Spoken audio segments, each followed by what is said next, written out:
Hello friends, welcome to Mita's রান্নাঘর।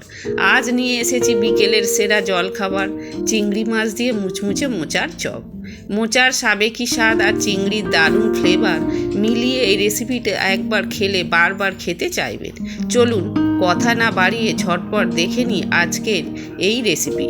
প্রথমে একটি পাত্রে কুচিয়ে রাখা মোচাগুলো নিয়ে তাতে পরিমাণ মতো জল ও 1 চামচ নুন এবং সামান্য হলুদের গুঁড়ো দিয়ে মাঝারি আঁচে কিছুক্ষণ ভালো করে ভাপিয়ে নিন, যাতে মোচার কষ ভাবটা পুরোপুরি চলে যায় এবং রান্নার সময় তা নরম থাকে। কড়াইয়ে 1 চামচ সর্ষের তেল গরম করে তাতে পরিষ্কার করে রাখা চিংড়ি মাছগুলো দিয়ে দিন এবং সামান্য 1 চামচ নুন ও 1 চামচ হলুদের গুঁড়ো ছড়িয়ে লালচে করে ভেজে একটি পাত্রে তুলে রাখুন।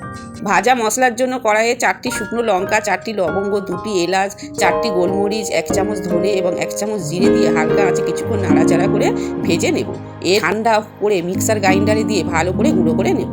কড়াইয়ে 1 চামচ সর্ষের তেল গরম করে পেঁয়াজ কুচি লালচে করে ভেজে নিন। এরপর আদা রসুন বাটা, ভাপানো মোচা, নুন হলুদ লঙ্কা গুঁড়ো ও কাঁচা লঙ্কা কুচি দিয়ে আর ভেজে রাখা চিংড়ি ভালো করে কষিয়ে সেদ্ধ আলু, ব্রেড ক্রাম্বস আর সেই স্পেশাল ভাজা মশলা মিশিয়ে নিলেই তৈরি চপের পুর।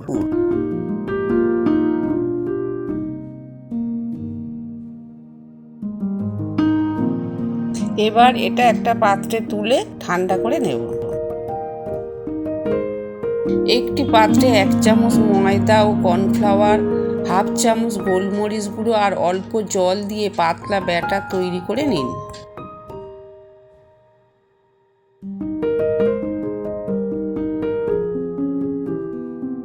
তৈরি করে রাখা মোচার পুর থেকে অল্প অল্প করে অংশ নিয়ে হাতের তালুতে চেপে গোল বা চ্যাপ্টা করে চপের আকার দিন। এরপর সেই চপগুলো একে একে ময়দা ও কর্নফ্লাওয়ারের পাতলা গোলা জলে ডুবিয়ে তুলে দিয়ে ব্রেড ক্রাম্বসের উপর রেখে খুব ভালো করে চারিদিকে কোট করে নিন, যাতে ভাজার সময় চপগুলো একদম মুচমুচে হয় এবং ফেটে না যায়।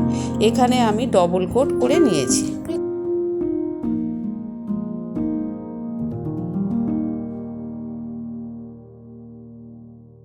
এই আমার সবকটা চপ কোট করা হয়ে গেছে। কড়াইয়ে পরিমাণ মতো সাদা তেল বেশ গরম করে নিন। এরপর তৈরি করে রাখা চপগুলো একে একে সাবধানে তেলের মধ্যে দিয়ে দিন এবং মাঝারি আঁচে উল্টে পাল্টে লালচে আর মুচমুচে করে ভেজে একটি পাত্রে তুলে নিলেই তৈরি আমাদের গরম গরম চিংড়ি দিয়ে মোচার চপ।